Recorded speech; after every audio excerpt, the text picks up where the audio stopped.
Chaque année, on rapporte une centaine de meurtres au Québec. Certains sont commis par des gens au-dessus de tout soupçon. Leurs proches n'ont rien vu venir et ils n'arrivent pas à y croire.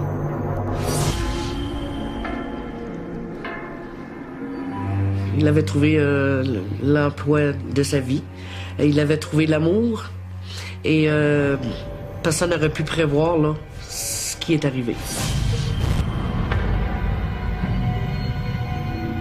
Ça m'a surpris. Ça m'a surpris dans le sens que je ne pensais pas que cet homme-là pouvait faire du mal. Jamais je pardonnerai. Jamais. Ils disent qu'il faut pardonner, hein? Mais moi, pas moi. J'irai en enfer plutôt. Je lui pardonnerai jamais.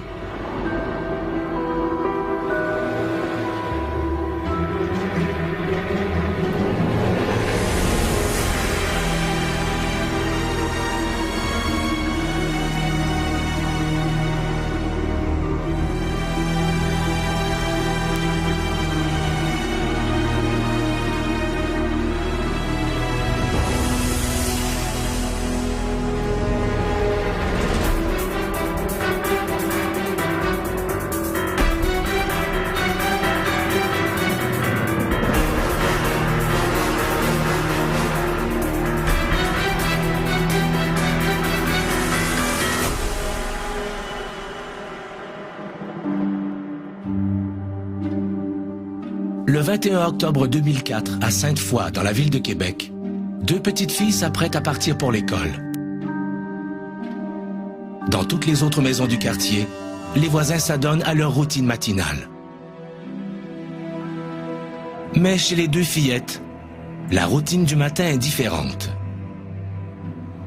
Leur mère travaille de nuit comme serveuse dans un hôtel, et lorsque le monde grouille de vie, elle dort paisiblement.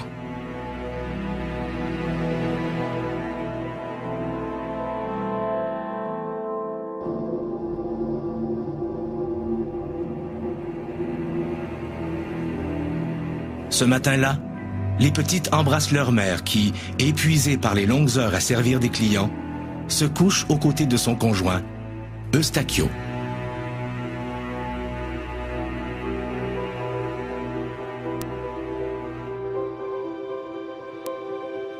Les deux sœurs quittent la maison et prennent tranquillement le chemin de l'école.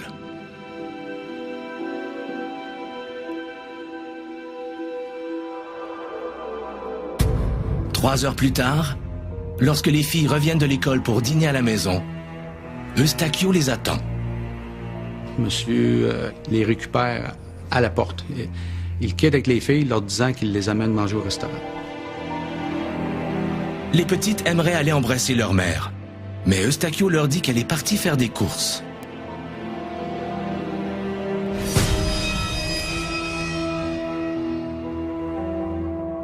Elle monte alors dans la voiture d'Eustachio, sans se douter que cette journée restera à jamais gravée dans leur mémoire.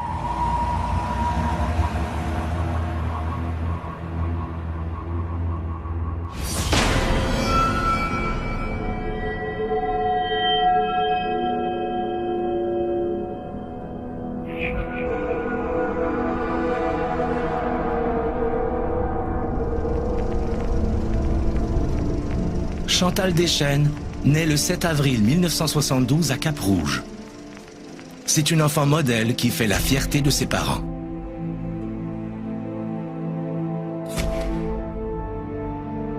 À 21 ans, comme bien des filles de son âge, elle décide de quitter la maison familiale.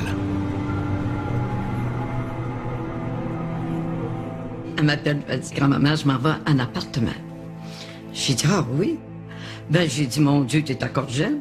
Ben non, elle dit, je suis l'âge de mes amis. Elle dit, sont toutes les amis d'école, elle dit, sont en appartement. Elle dit, j'y vais. Malchanceuse en amour, Chantal aura rapidement 2 enfants qu'elle devra élever seule. Elle a travaillé dans une tabagie. Et puis après ça, elle était groupière. Et puis elle voyait que c'était pas de gagner de gros argent. Il fallait que... Là, elle s'est mise à faire des bottes pantalons, poser des boutons, faire toutes sortes de choses dans la couture. Là. Ben là, une de ses amies lui avait dit de rentrer sur le bien-être social. Mais elle ne pouvait pas, elle n'aimait pas être sur le bien-être social. Quand elle s'est vue avec des enfants, ben, c'est attendu qu'il fallait qu'elle travaille encore plus. Fait qu'elle faisait un peu de tout. Et puis là, c'est là qu'elle a dit, il faut que je me trouve une position un peu plus avantageuse pour élever mes enfants. En septembre 2000, Chantal est alors âgée de 28 ans, quand une amie lui suggère de devenir serveuse au bar d'un hôtel. L'idée plaît aussitôt à Chantal. Oh, c'était un après-midi, je me souviens, j'étais à la recherche d'une barmaid et elle se présente à moi après l'heure du dîner, dans le milieu de l'après-midi à peu près. Et surprenant, je vois une demoiselle avec une prestance et une présentation impeccable. Alors, je lui dis de prendre place dans le bar. Derrière son aplomb, Chantal est nerveuse. Mais elle est prête à jouer le tout pour le tout. C'était une fille qui prenait même pas une goutte de boisson. Elle fumait pas, elle prenait même pas un verre de vin. Fait que, imaginez, la boisson, elle connaissait pas bien ça, elle n'avait pas d'expérience.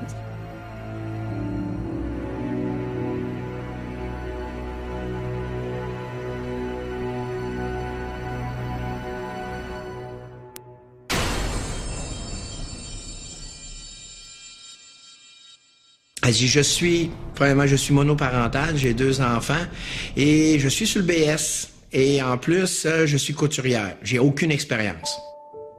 Elle m'a tellement surpris par son honnêteté que déjà, dans ma tête à moi, elle avait déjà l'emploi.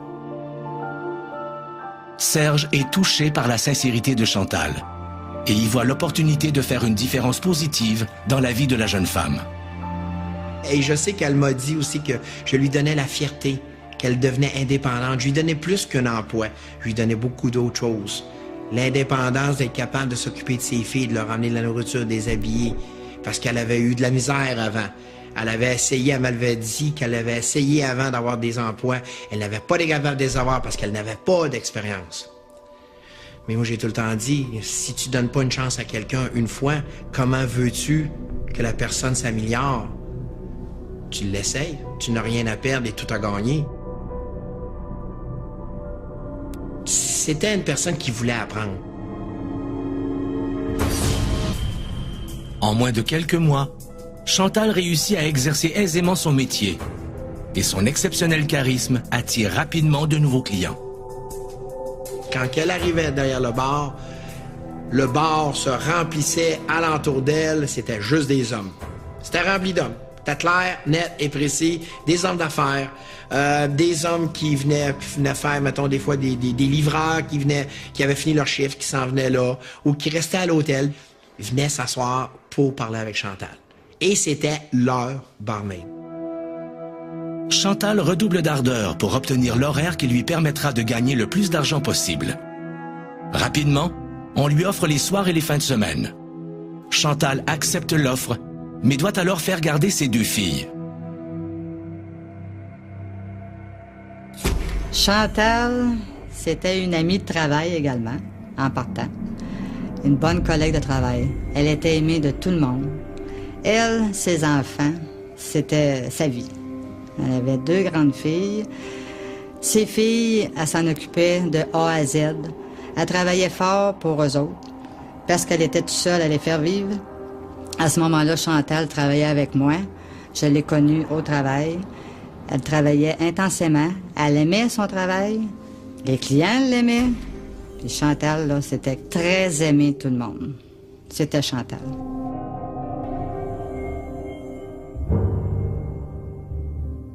Trois ans après avoir commencé à travailler à l'hôtel, Chantal rencontrera l'homme qui allait changer son destin.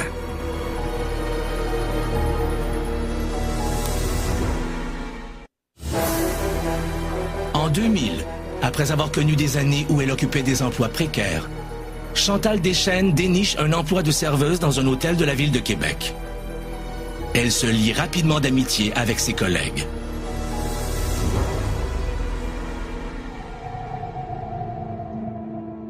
Au mois d'octobre 2003, Serge, le maître d'hôtel et supérieur immédiat de Chantal, se voit offrir une promotion dans un autre établissement. Il pense quitter l'esprit tranquille, mais le nouveau directeur de la restauration, Eustachio, le laisse perplexe. Il avait une prestance, il était puissant. Tu voyais qu'il dégageait beaucoup d'énergie, mais c'était pas de la bonne énergie, c'était l'énergie négative. Je le sentais. Il essayait de me dire qu'il allait mettre le monde à sa main. Je me suis dit, oh, ça sent le problème.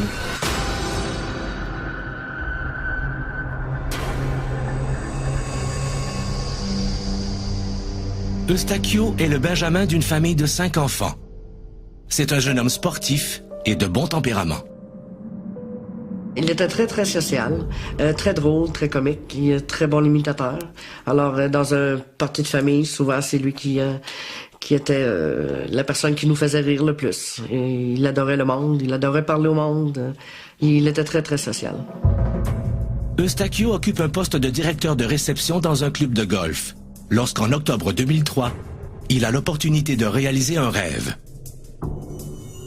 Eustachio aimait beaucoup la restauration. Ça a toujours été sa passion. Son rêve était de n'avoir un jour. Et puis, c'est un très grand travaillant. Alors, son succès était quasi certain parce qu'il était très passionné dans ce qu'il faisait. Il se donnait toujours énormément. Avant de quitter son emploi, Serge explique à Eustachio, fraîchement arrivé, le fonctionnement du bar et lui présente les employés, notamment Chantal. Moi, j'ai dit Chantal, c'est Chantal. C'est une Québécoise qui a du charme, qui est facilement approchable par les personnes qui veulent l'interpeller. Elle peut parler, elle peut discuter. C'est une femme qui est à l'écoute, qui peut écouter. Bien qu'ils soient tous les deux sous le charme de Chantal, Serge et Eustachio ont une perception complètement différente de la jeune femme. J'y avais décrit légèrement ce que Chantal était. Et il avait beaucoup de misère que Chantal, elle attirait les hommes. Mais j'ai dit, regarde-la. Elle est belle. Et en plus, elle est québécoise. J'ai dit, pour que tu comprennes ce que Chantal est, il faudrait que tu comprennes c'est quoi une Québécoise. Et si tu n'es pas prêt à accepter ces choses-là de ta barmaid, ben là, tu es à la mauvaise place. Certains employés du bar n'apprécie pas Eustachio. Lui, la seule façon pour lui de se faire voir que lui, c'était le patron, c'était de contrôler son nom. Il rentrait là, lui, puis il disait, moi, je vais rentrer, je vais contrôler tous mes employés, c'est de même, ça va marcher. Ma façon, c'est la bonne. Il écoutait personne. Il faisait des changements qui étaient pas appropriés, mais c'était son idée. Elle était bonne, c'était son idée à lui. Mais contrairement à quelques-uns de ses collègues, Chantal, elle, est attirée par le charisme d'Eustachio. Il y avait une certaine attirance car il était quand même bien bâti, une belle shape, puis une belle présentation. Lorsqu'il souriait, les femmes se retournaient de bord un petit peu, là, et le regardaient. Regardons ça, tu sais. C'est pas le monsieur qui aurait passé inaperçu dans une foule, vu sa prestance. Il était hors du commun. Le destin sourit à Chantal. L'attirance qu'elle éprouve pour Eustachio est réciproque et ils commencent bientôt à se fréquenter. En décembre 2003, Chantal franchit une étape importante. Elle décide de présenter son nouvel amoureux à ses filles. Étant lui-même père de 3 enfants, Eustachio ne craint pas cette rencontre. Eustachio était un homme de famille, il adorait les enfants. Quand il était plus jeune et même avant ses premières rencontres, il gardait souvent ses neveux et ses nièces. C'est un homme qui aime les enfants, il adore.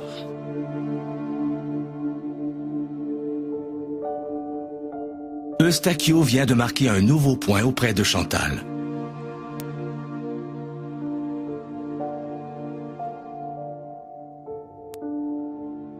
Il comble les filles d'attention et de cadeaux.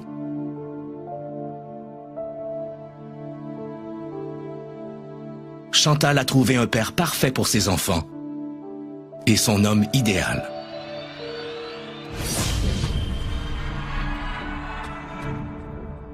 Mais la jeune femme sait que sa liaison avec Eustachio va susciter l'animosité.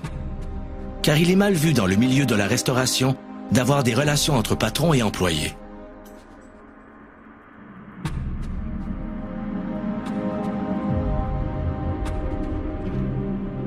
Lorsque Serge visite Chantal pour prendre de ses nouvelles, il apprend que le lien de Chantal à Eustachio est beaucoup plus important qu'il ne l'avait d'abord soupçonné. Puis elle me dit, Serge, j'ai des nouvelles à t'annoncer. Je sais que tu seras pas d'accord. J'ai dit, de quoi tu veux dire? Et je me doutais. Je me doutais de ce qu'elle voulait me dire. Elle dit, j'ai décidé de sortir avec Eustachio. J'ai dit, t'es pas sérieuse. Non, non, non, tu peux pas faire ça. Chantal prend bien garde de ne pas révéler qu'Eustachio a déjà emménagé chez elle. Moi, elle m'a dit, Guylaine a dit, on est ensemble, on sort ensemble. Il est fin, il est beau, il est bon pour moi, il est bon pour les enfants, il les amuse de temps à autre, il est tellement fin, on va souper des fois à l'extérieur, puis tout.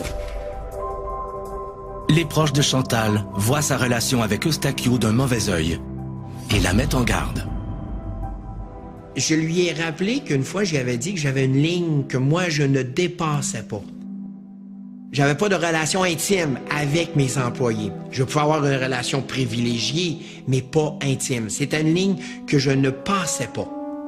Et je lui ai dit, j'ai dit, tu le sais, tu t'embarques dans quelque chose que tu vas te faire mal. Elle dit, oui, je sais que t'es pas content, mais elle ne m'écoutait pas. Elle était en amour.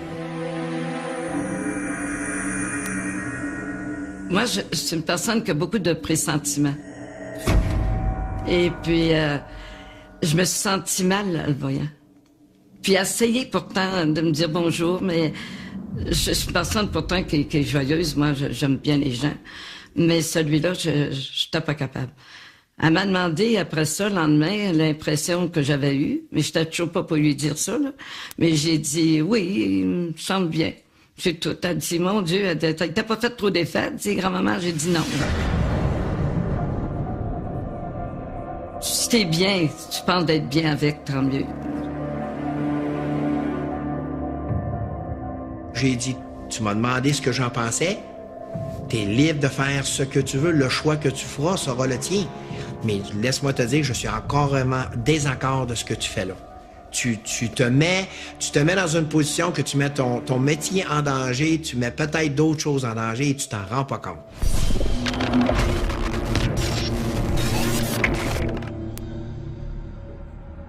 Chantal ignore la vie de ses proches. Elle poursuit son travail et continue à vivre avec Eustachio. Une routine s'installe maintenant entre les deux conjoints. Lorsque Chantal rentre du travail, elle dort quelques heures pendant la journée et c'est Eustachio qui prend la relève auprès des filles.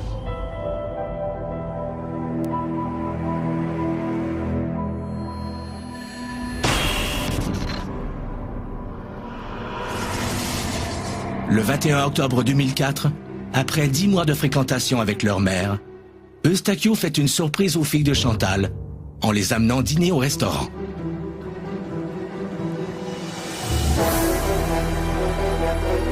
Elles vont bientôt découvrir que sous ce beau-père plein de bonté et d'assurance se cache en fait un homme tiraillé et impulsif. À la fin de l'année 2003, Chantal Deschênes, serveuse dans un hôtel de Québec, développe une relation avec son supérieur, Eustachio. Malgré les nombreux désaccords que cette liaison suscite parmi ses collègues et ses proches, le couple semble filer le parfait bonheur. Pourtant, les premières idylles passées, le comportement d'Eustachio avec Chantal change. Monsieur, il est tombé amoureux de cette femme-là d'une façon énorme. Et cette femme-là qu'il trouvait tellement belle et chanceux d'avoir, quasiment peut-être une femme trophée, selon son esprit ou mode de pensée, est devenue ensuite aussi une personne qui pouvait représenter une menace. Parce que Je l'aime tellement que j'ai peur de la perdre. C'est un peu comme ça que l'on peut penser dans cette situation-là. Et ne voulant pas la perdre, je vais chercher à la contrôler. Au travail, Eustachio ne supporte pas que Chantal parle avec des clients.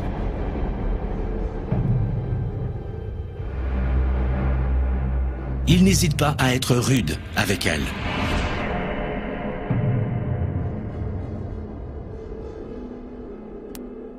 Il guettait Chantal tout le temps. Il lui disait, bon, ben regarde, Chantal, va donc nettoyer telle table ou telle table, là. Je vais m'occuper de tes clients au bar, moi.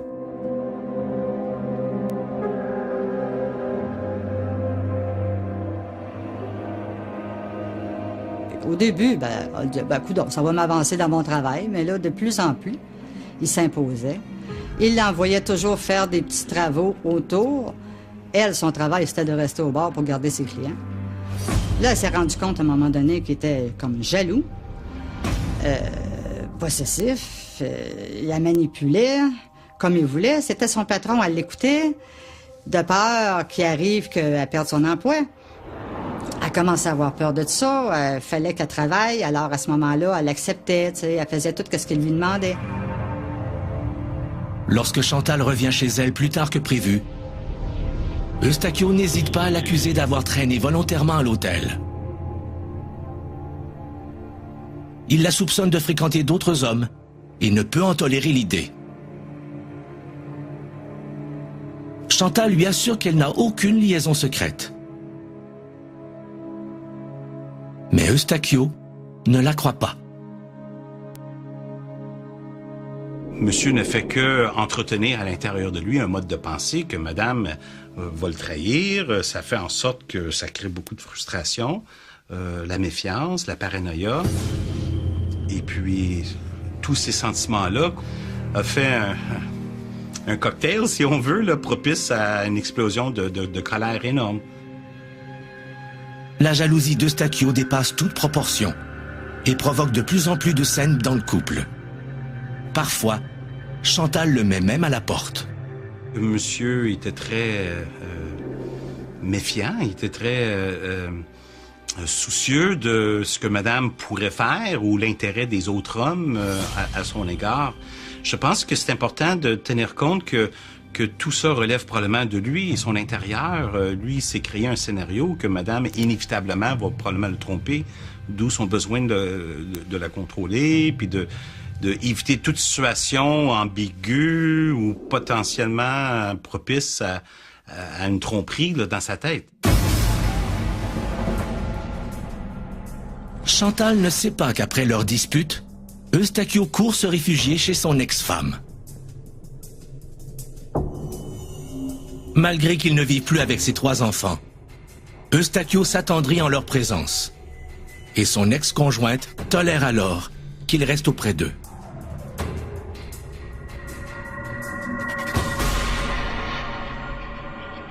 Quelques jours plus tard, Eustachio revient chez Chantal et au bout d'un moment, la même histoire se répète.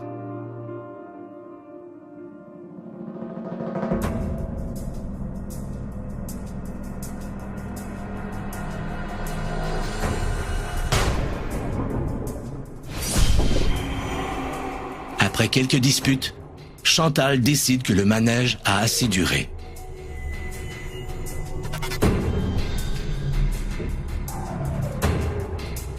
Elle prend son courage à 2 mains et rend à Eustachio tous ses effets personnels.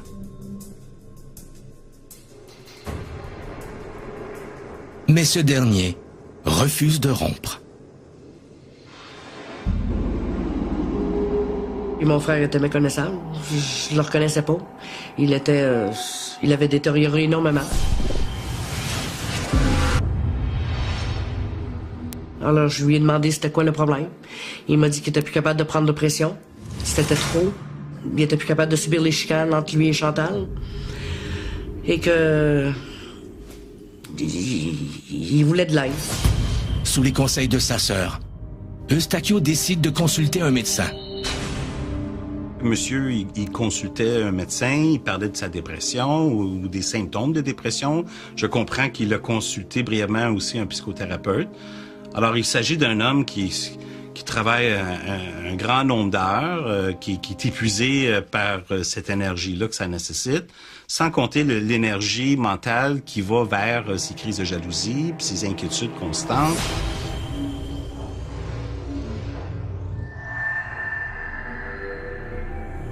Et donc, et tous ces angoisses intérieures fait en sorte que l'énergie mentale devait être très faible là, chez lui. Lorsque Eustachio confie à ses employeurs son désarroi, ils lui promettent de le délivrer d'une partie de sa charge de travail. Eustachio sait que Serge est un bon ami de Chantal. Il s'oppose farouchement à ce qu'on le désigne pour lui prêter main forte.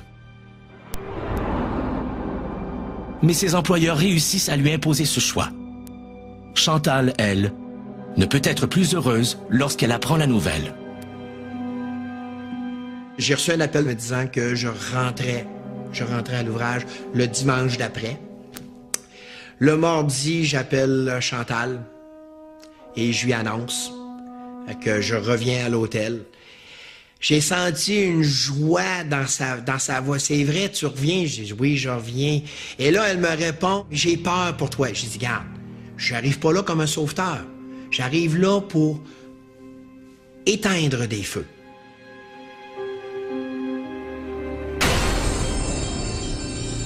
Le retour de Serge donne la confiance nécessaire à Chantal pour tenter encore une fois de mettre un terme à sa relation avec Eustachio.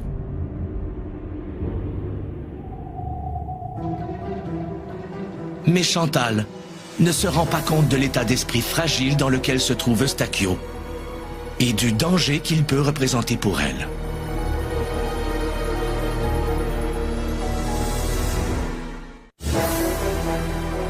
Chantal Deschênes, serveuse dans un hôtel de Québec et mère de 2 fillettes, tente de mettre fin à sa relation houleuse avec son supérieur Eustachio, qu'elle fréquente depuis un peu moins d'1 an.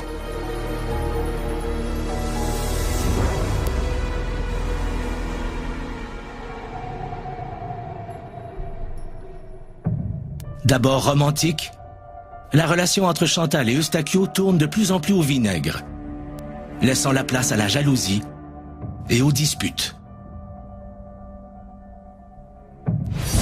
Le matin du 21 octobre 2004, Chantal et Eustachio se querellent encore une fois. Ils n'ont plus la même vision de leur relation. Le jour même, la centrale de police de la ville de Lévis reçoit un appel intrigant d'un individu. Un policier est immédiatement envoyé à sa rencontre. L'individu est dans le cadre de la porte et ce dernier montre ses mains vers lui en croisé en lui disant « Arrêtez-moi ». Alors M. Gaborio dit « Pourquoi je vous arrêterais ?» Le monsieur répond et dit « Je viens de faire un meurtre ». Aussitôt mis au courant du lieu du crime, une escouade est envoyée. Lorsque les agents arrivent sur place, ils ne peuvent que constater le carnage qui s'y est passé. Ce que je constate devant moi, c'est que j'ai une victime qui est couchée sur le dos, qui est ensanglantée. Il y a beaucoup de sang sur l'oreiller, sur le matelas, sur les couvertures.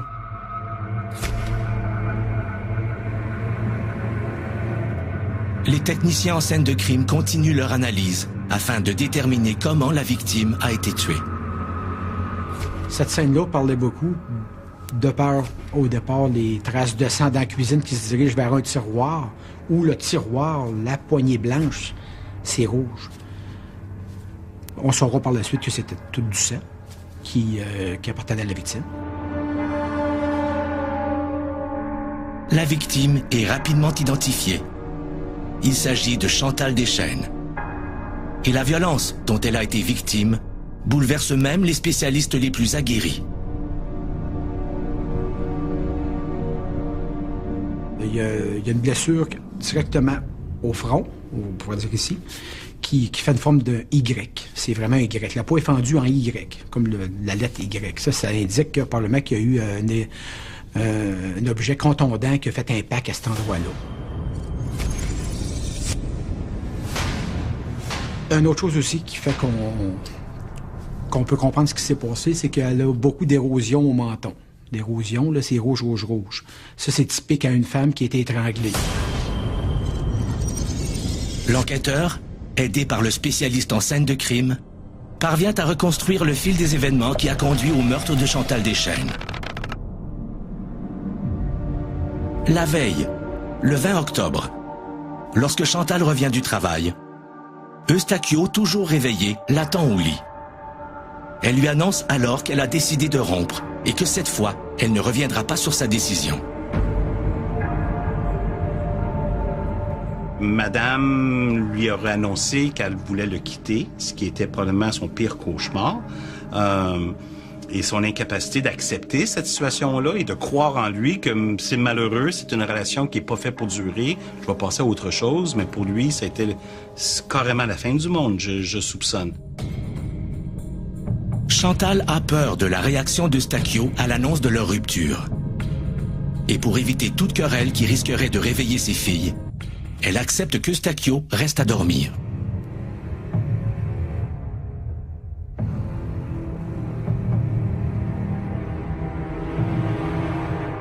Le lendemain matin, Chantal se lève pour préparer le déjeuner à ses filles. Elle les empresse de se rendre à l'école et retourne se coucher. Dans la matinée, une violente dispute éclate entre Eustachio et Chantal.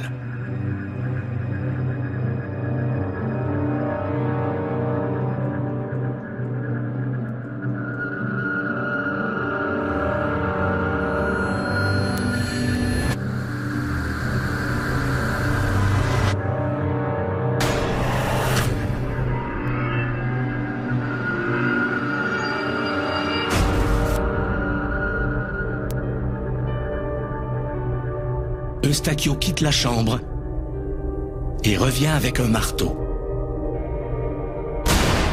Il se met à cheval sur Chantal et l'emprisonne sous son poids.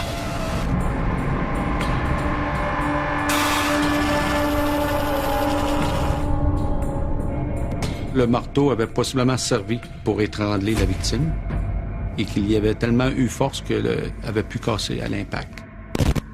Au niveau de la trachée, ce qui se trouve être un organe dans le corps qui est très solide, la trachée avait été fracturée, ce qui explique qu'il y a eu une force au niveau du cou qui était plus qu'ordinaire. Possédé d'une haine assassine, Eustachio laisse Chantal sur le lit et s'empare d'un couteau dans la cuisine.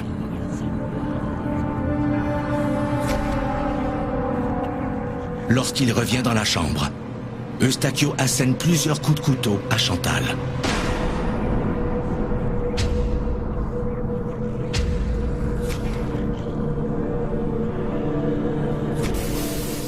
C'est parce qu'il y a eu une pression sanguine très forte lorsque la personne s'est faite poignarder, ce qui a fait que le sang sortait à une bonne pression, étant donné que le cœur battait encore, pour nous faire une projection avec d'aussi fines gouttelettes que ça. Eustachio est si enragé que le couteau se déforme. Mais il n'a pas terminé. Il empoigne un autre couteau et revient dans la chambre.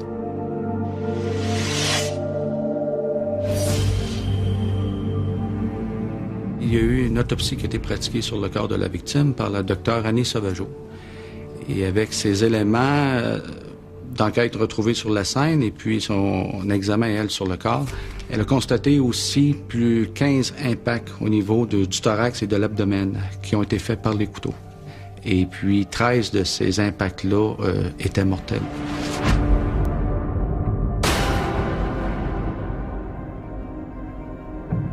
Après avoir sauvagement tué Chantal, Eustachio camoufle son corps avec la douillette et couvre la fenêtre pour cacher la scène.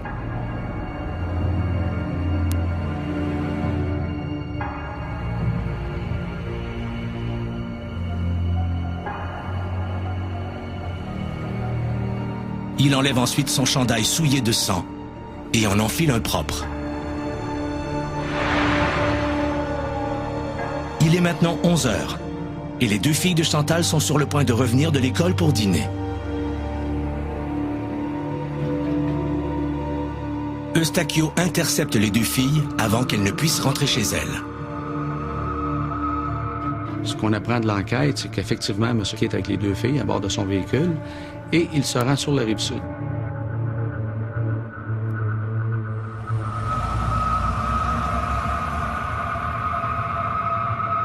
une fois rendu sur la rive sud, on sait qu'il a été interpellé par un policier qui faisait une opération radar.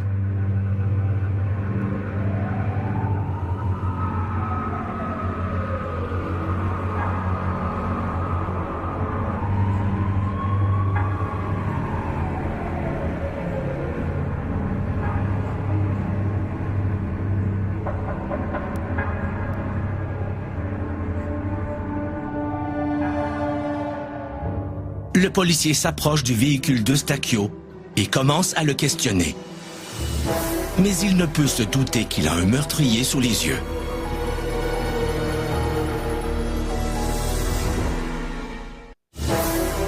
Le 21 octobre 2004, Chantal Deschênes est assassinée par l'homme avec qui elle venait de rompre, Eustachio.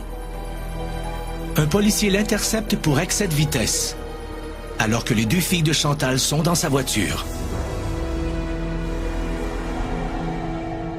Mais les petites sont loin de se douter qu'elles sont avec l'assassin de leur mère.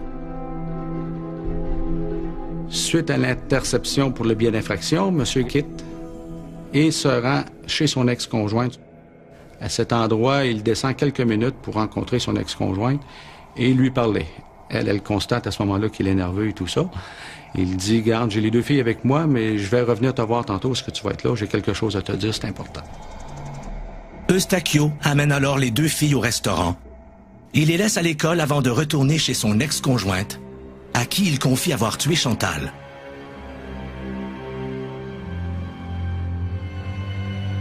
Dans tous ces états, l'ex-conjointe lui suggère d'appeler l'une de ses sœurs.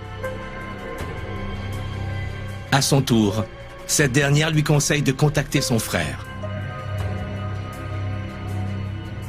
Alors, monsieur contacte son frère et il va lui dire, regarde, je viens de commettre un délit, je viens de tuer ma copine.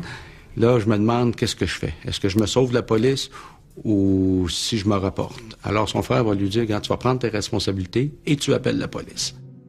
Vers 13h30, Eustachio se livre à la police et un agent vient immédiatement le mettre en état d'arrestation. En cours de route, monsieur va expliquer à l'agent qu'il devait faire vite parce qu'à 15h15, il y avait deux enfants qui terminaient l'école, les enfants de la victime, et qu'ils arriveraient à la maison. Et il ne voulait pas qu'ils voient leur mère dans cet état.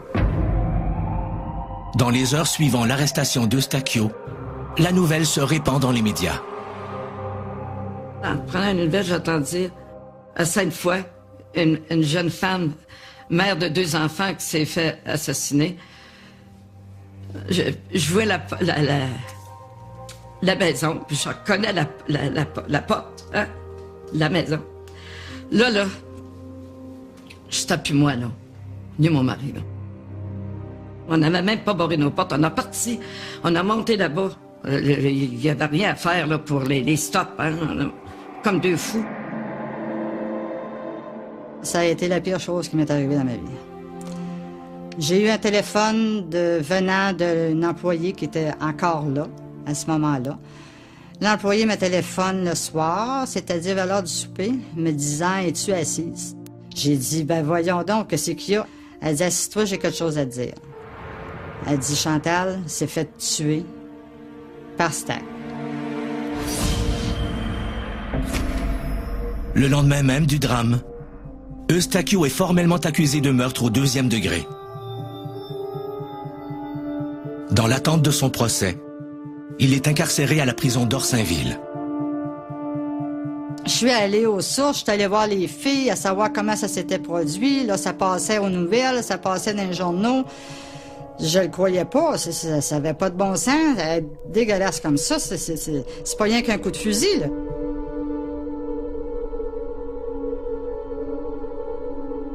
Les funérailles de Chantal ont lieu à l'église de Saint-Félix de Cap-Rouge, le 27 octobre 2004. Et je me souviens de voir les deux filles, puis il y en a une des deux qui a dit « Mais ça ressemble pas à maman. » Il avait tellement amoché, là. Et il y a eu beaucoup de monde qui se sont présentés à l'enterrement de Chantal. Des employés, des clients. Chantal a touché à beaucoup de monde dans sa vie. Beaucoup de monde.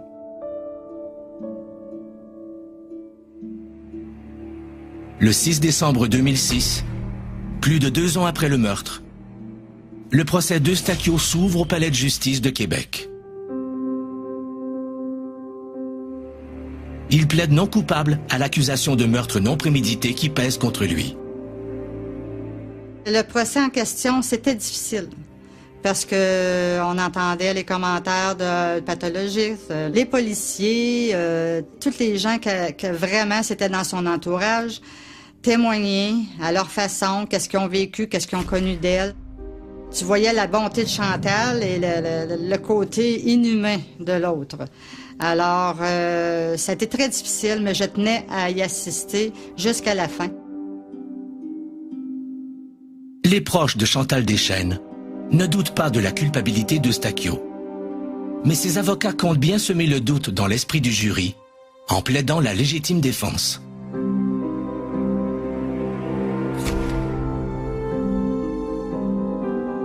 L'avocat d'Eustachio tente de démontrer au jury que son client aurait réagi à une attaque de Chantal avec un marteau.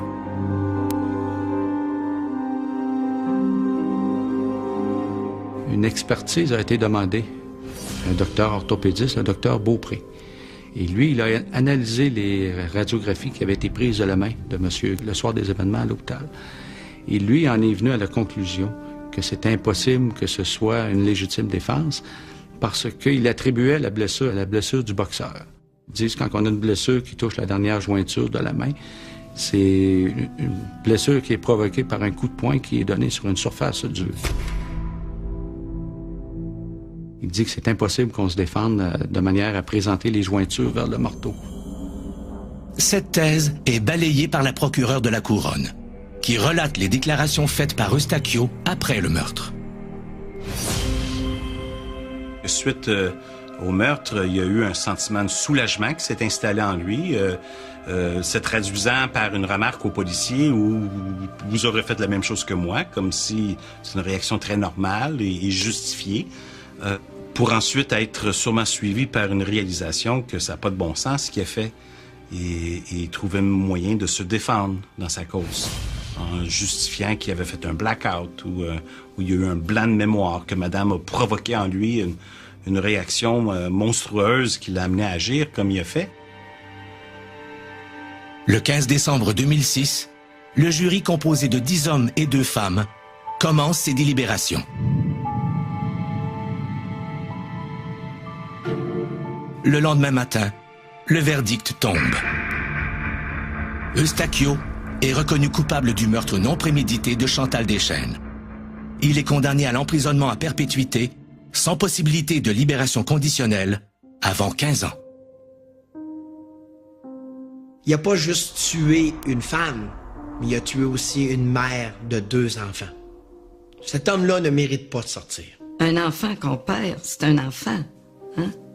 C'est notre sang. On n'est pas capable d'oublier. Puis je vois ma fille tellement malheureuse. On sort 1 fois par semaine, toutes les 2. Pourquoi? Faut entendre parler de Chantal. Elle a besoin. Elle voit une robe, elle dit, regardez maman, Chantal, c'est ça qu'elle aimait. Hein, maman? Elle était-tu bonne, Chantal?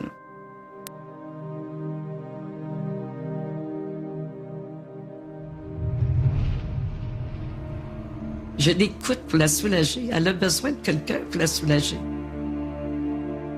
Chaque personne est sujette, un jour ou l'autre, à ressentir ou à subir un sentiment de jalousie. Mais le respect de l'indépendance et de l'intégrité de chacun doit primer dans toute relation. Si un tel drame se préparait dans votre entourage, sauriez-vous le voir venir ?